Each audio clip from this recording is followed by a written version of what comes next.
철이를 무렵 변호사의 꿈을 정하고 법을 공부하게 되면서부터 별별 사연을 듣고 봤던 저였는데 정작 제가 그런 사연의 주인공이 될 줄은 꿈에도 몰랐습니다. 중이 제 머리 못 깎는다고 하더니 변호사인 저에게 이런 일들이 생기기도 하더군요. 제가 직접 억울한 일을 당하고 보니 저도 다시 한번 의뢰인분들의 마음을 이해하게 되는 것 같아 한 번쯤은 제 사연을 보내보고 싶었네요. 그래서 이렇게 이곳에 사연을 보내게 되었습니다. 제가 변호사가 되어 지금껏 잘 살아올 수 있었던 것은 전부 저희 엄마 덕분이라고 생각하고 있습니다. 당신을 희생하시면서까지 모든 걸 바쳐 저를 기르셨던 엄마가 아니었더라면 저는 별 볼 일 없는 철부지로 남았을 거예요. 저는 엄마 덕분에 대학을 들어가고 마음 편히 공부하며 변호사가 되었지만 저희 엄마는 국민학교도 제대로 나오지 못하시고 심지어 글도 읽을 줄 모르십니다. 그러한 이유 때문에 평생 공부에 대한 한이 있으셨던 엄마께서는 자식만큼은 그런 고통을 받지 않게 하려고 어려운 형편에서도 끝까지 제게 공부를 시키셨었죠. 수십 년 전 가난한 집에 따라 태어나셨던 저희 엄마는 위아래로 줄줄이 형제들 틈바구니에서 자라며 평생 자기 목 한번 누려보지 못하고 고생만 하신 분이셨어요. 가난한 탓에 형제들에게 치인 탓에 잘 먹지 못해 늘 배가 고파 하시던 엄마는 그저 배불리 먹고 사는 게 평생의 꿈인 어린 시절을 보내셨죠.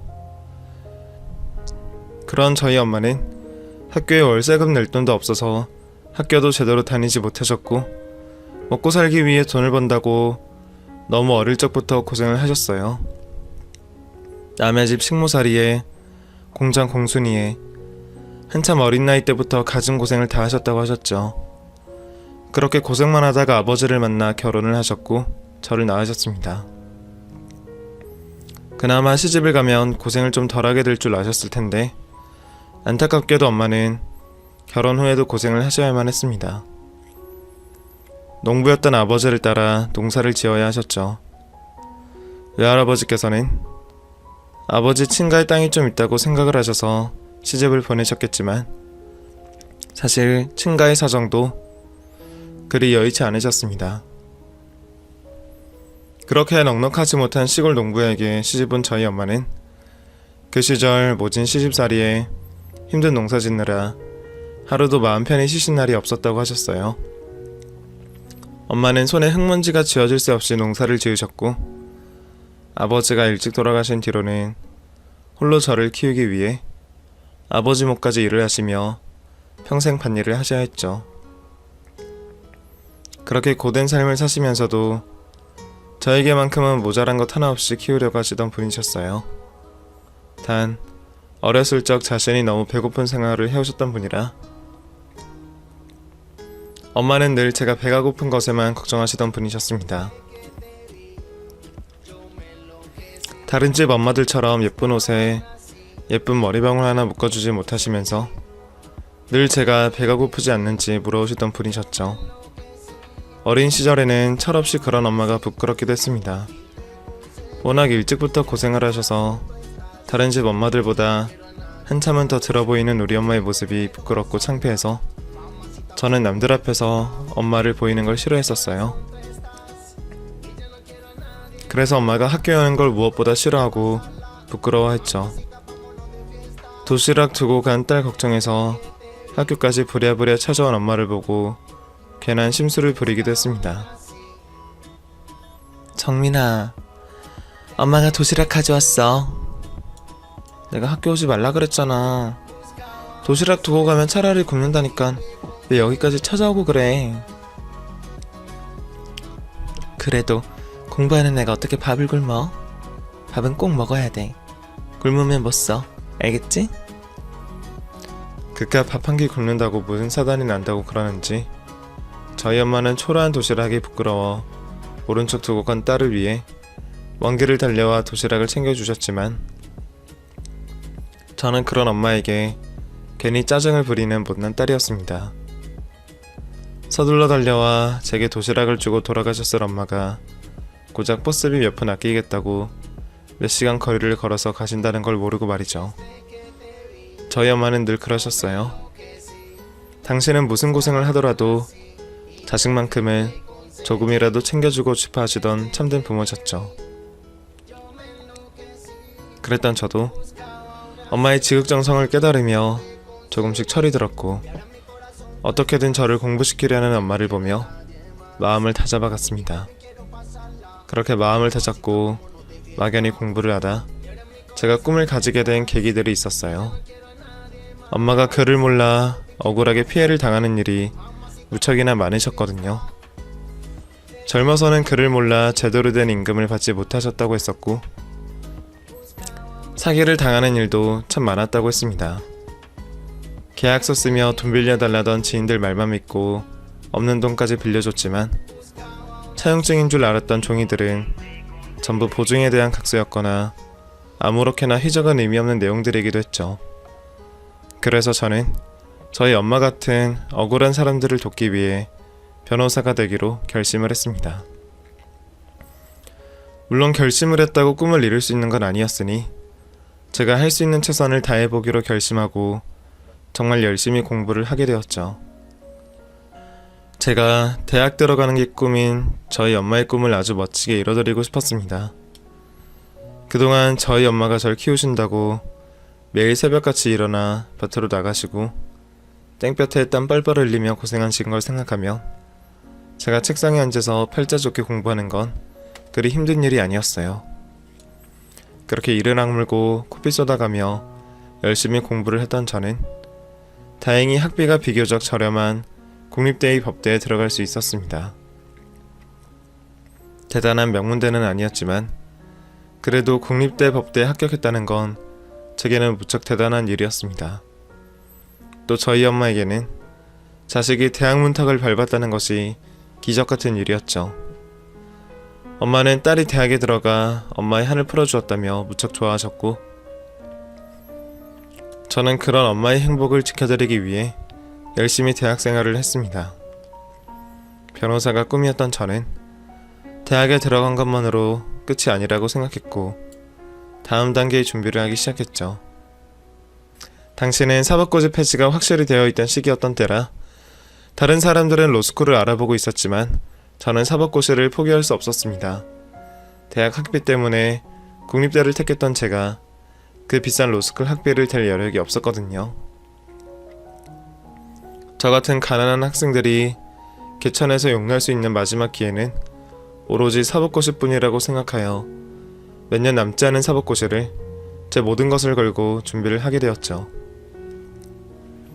필요한 돈은 과외를 하며 벌고 그 외의 시간에는 정말 죽었다 생각하며 공부만 하게 되었습니다. 그렇게 한들 사법고시라는 게 의지와 노력만으로 합격이 되는 쉬운 시험은 아니었기 때문에 저는 몇 번의 고배를 더 하시게 되었죠. 그래도 다행히 제 노력에 대한 대답을 받을 수 있었어요. 합격을 하게 된 거죠. 이후 무사히 연수원까지 수료를 하고서 운이 좋게 곧바로 취업이 되어 대형 로펌에서 변호사 일을 시작할 수 있었지만 그때 제 나이는 벌써 30이 넘어 있었습니다. 그 당시도 결혼 연령이 조금씩 늦춰지고 있었지만 그래도 여전히 30이 넘어서는 다들 결혼하고 애도 낳고 살고 있었어요. 그런데 전 10여 년 가까이 공부하느라 그 나이까지 연애 한번 제대로 해본 적이 없었죠. 그렇다고 선을 봐서 무작정 결혼을 할 생각이 없던 저는 결혼에 대한 생각을 접고 일만 열심히 하게 되었습니다. 그러다 제가 일하던 로펌에서 송무팀 직원이었던 저희 남편을 만나게 되었죠. 처음부터 회사 안에서 연애를 할 생각은 없었지만 하루 종일 회사 안에 있으면 마주하다 보니 결국 그렇게 인연이 닿게 되었나 봅니다. 사실 그 당시 대형 로펌에서 초임 변호사로 일하던 저는 생각보다 많이 지치고 힘들어하던 상황이었습니다. 약자들을 돕겠다고 그 고생을 해서 변호사가 되었지만 회사에서는 선악을 구별하며 변호를 하는 건 아니었으니까요. 약자보다는 돈 많은 악인들을 변호하던 일들이 제 생각보다 많았죠. 변호사라는 직업이 도의적인 선택만 할 수 없다는 건 알지만 이제 막 일을 배우기 시작했던 저는 그런 상황들이 무척 힘겹기만 했습니다. 그렇게 심적으로 힘들어하던 저의 마음을 유일하게 알아주고 위로를 해줬던 사람이 바로 남편이었죠. 남편은 저처럼 약자들을 생각할 줄 알고 마음이 무척 따뜻했던 사람이었어요. 누군가 도움이 필요한 사람이 보이면 아무리 자기 일이 바빠도 바로 달려가서 도움을 줘야 성이 풀리는 사람이었거든요. 그런 남편의 모습에 반해버린 저는 그렇게 남편과 연애를 하게 되었고, 저희는 어느새 결혼까지 생각하게 되었습니다. 제가 얼굴이 예쁜 것도 아니고 집안이 좋은 것도 아니니 사실 변호사라는 타이틀만 떼면 그리 잘난 사람은 아니었지만, 그래도 손자리에 나가면 남편보다 능력 좋은 남자를 만나기 어려운 건 아니었어요. 하지만 저는 그 사람의 능력보다는 됨됨이가 더 중요했고, 마음이 따뜻한 남편이야말로 제가 결혼하고 싶은 사람이라 생각했습니다. 그렇게 결혼을 약속한 저희는 서로 부모님께 인사를 드리게 되었고, 저희는 무리 없이 양가의 결혼 허락을 받을 수 있었죠. 원래부터 사이 욕심 같은 건 없으신 저희 엄마는 당연히 남편을 반겼고, 집안엔 늘 법조인이 있었으면 하셨던 시어머니 역시 저를 무척 반겨주셨습니다. 내가 원래 우리 민호를 변호사 시키려고 했었어. 우리 집안에 법조인이 있는 게 내 꿈이었거든. 그래서 우리 민호 사법고시 뒷바라지까지 했는데 결국엔 안 되더라고. 내 소원은 결국 물 건너 갔구나 싶었는데, 이렇게 변호사 며느리를 데리게 되면서 내 꿈을 이루게 됐구나. 고맙다 며느라. 변호사 아들 대신 변호사 며느리라도 만나 다행이라고 하시던 시어머니를 만났을 때만 해도 모든 게 잘 풀려가는 듯 보였습니다. 어머님께서는 이후에도 저에게 부담스러울 정도로 잘해주셨거든요. 여자로서 전문직 일을 하고 있고 좋은 남편을 얻어 시댁의 사랑까지 받고 있으니 더는 바랄 게 없는 삶이라고 생각했죠. 그런데 결혼을 하고 난 이후 상황이 바뀌게 되었습니다.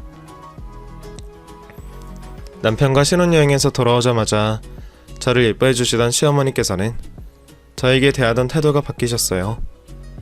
혼인신고서에 도장을 찍고 나니 이제 잘해줄 필요가 없다는 듯이 말이죠.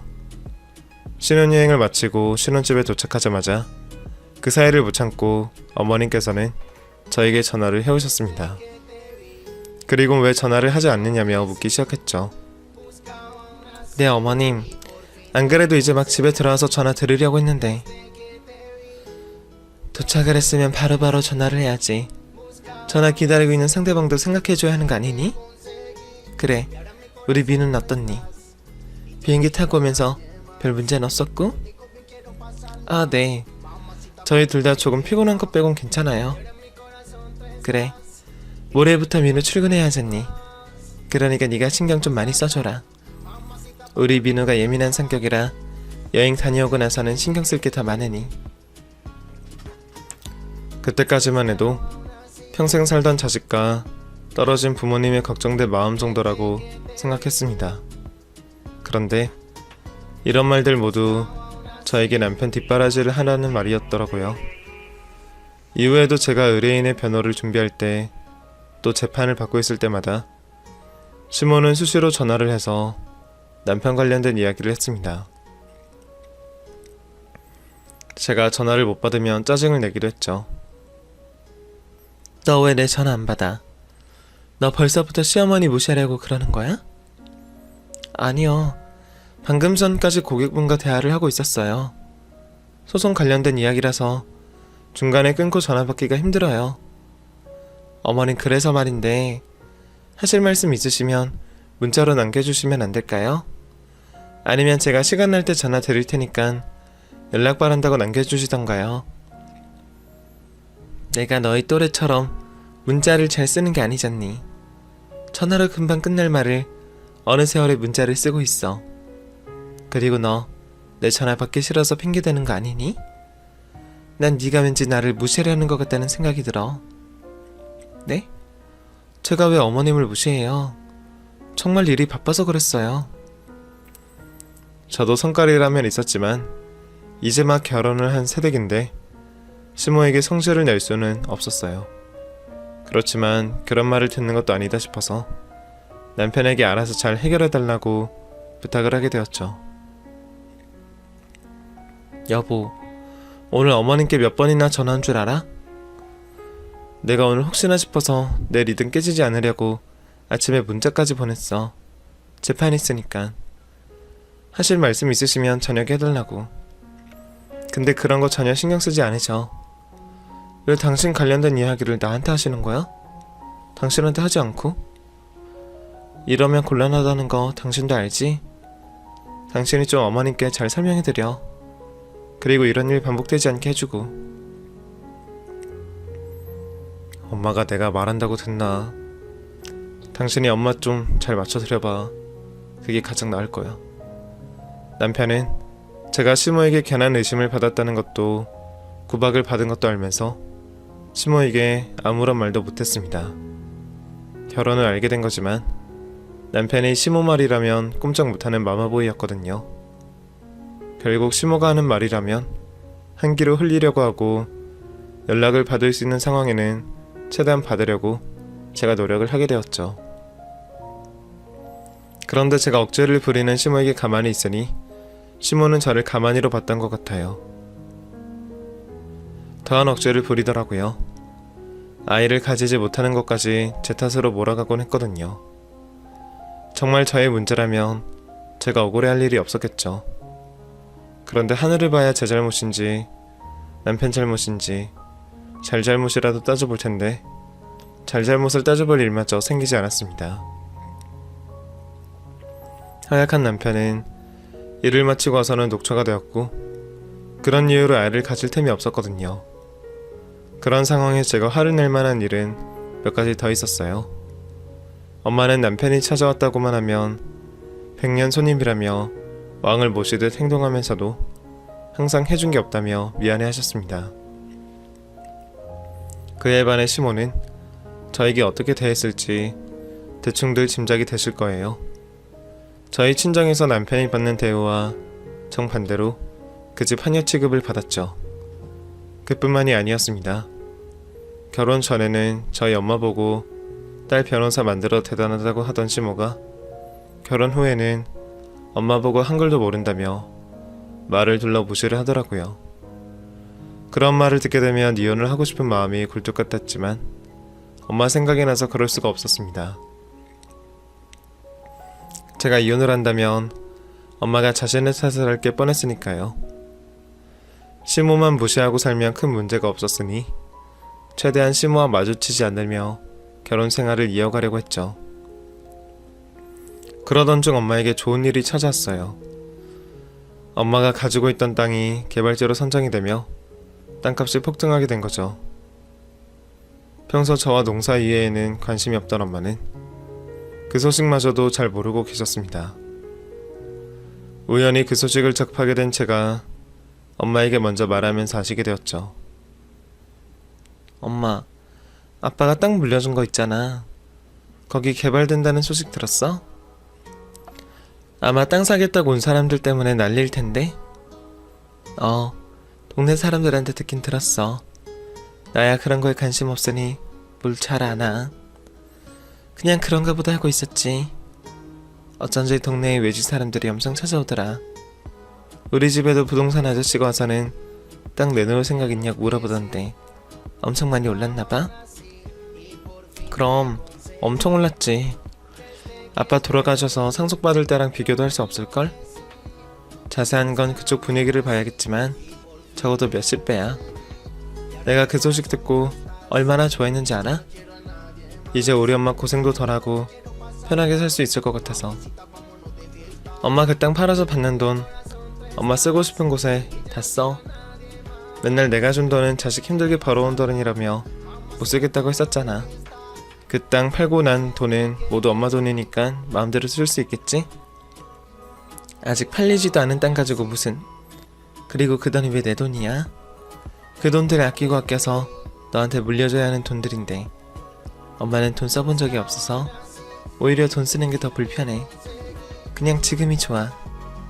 그래도 다행이네.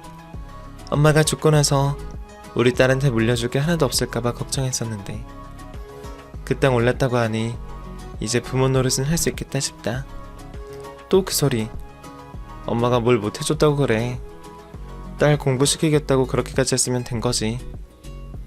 그 돈 나 물려줄 생각하지 말고 엄마가 다 쓸 생각해. 알았지?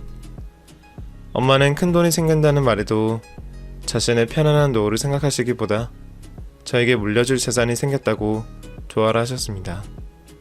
다른 사람은 그 말을 듣고 좋아할 줄 모르겠지만 제 입장은 기분이 좋기보다 답답했습니다. 자식 형편이 어려운 것도 아니고 어려운 환경에서 끝까지 큰 돈 들여 공부시켰으면 부모님으로서 할 만큼 하신 건데 왜 끝까지 자신보단 자식 생각만 하시는 건가 싶었죠. 다른 건 몰라도 그 땅을 팔아서 생긴 돈만큼은 엄마 노후를 위해 다 써야 한다고 생각했습니다. 그 돈은 평생 농사와 시집살이 또 제 뒷바라지까지 쉼없이 사신 엄마의 정당한 대가였으니까요. 어찌되었던 간에 저에게 물려줄 만한 것이 생겼다고 생각한 엄마는 기분이 매우 좋아 보였습니다. 저도 이유가 뭐든 엄마가 좋아하는 모습을 보니 좋더라고요. 그런데 기분이 좋아도 너무 좋은 건지 엄마는 아직 땅을 팔지도 않은 상황에서 저희에게 선물을 보내셨습니다. 물론 땅값이 올랐다는 핑계로 보내신 선물이었지만 너무 무리를 하셨더라고요. 문제는 거기서 생겼습니다. 제가 무심코 남편에게 엄마가 가지고 있는 땅이 올랐다고 말을 하게 되었거든요. 여보, 근데 이게 다 뭐야? 뭐가 이렇게 많이 온 거야? 엄마가 뭘 보낸다고 했는데 나도 이렇게까지 많이 보냈는지 몰랐어. 어? 우리 엄마 것도 있네? 장모님 무슨 좋은 일 생기셨어? 이거 전부 다 하면 적은 돈이 아닐 텐데? 아빠 돌아가시고 상속받은 땅이 개발된다고 해서 땅값이 올랐거든. 내가 엄마를 모르는 것도 아닌데 괜히 말했다 싶다.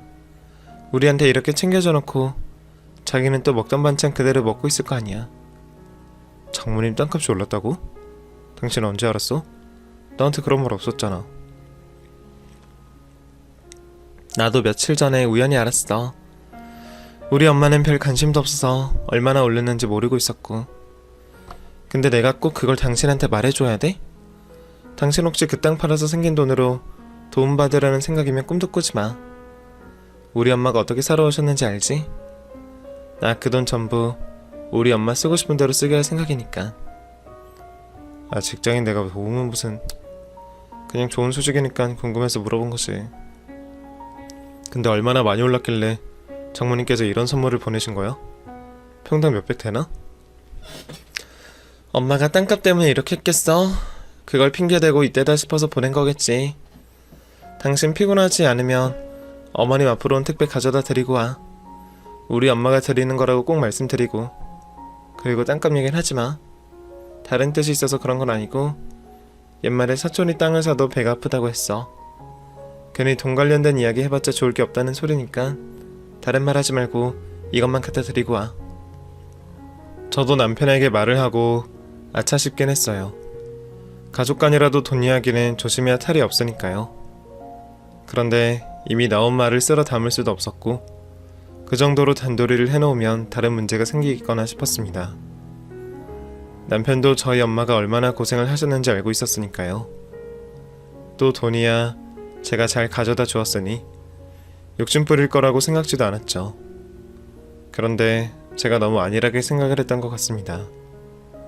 남편이 시모에게 저희가 엄마가 가진 땅값이 많이 올랐다는 걸 말한 거죠.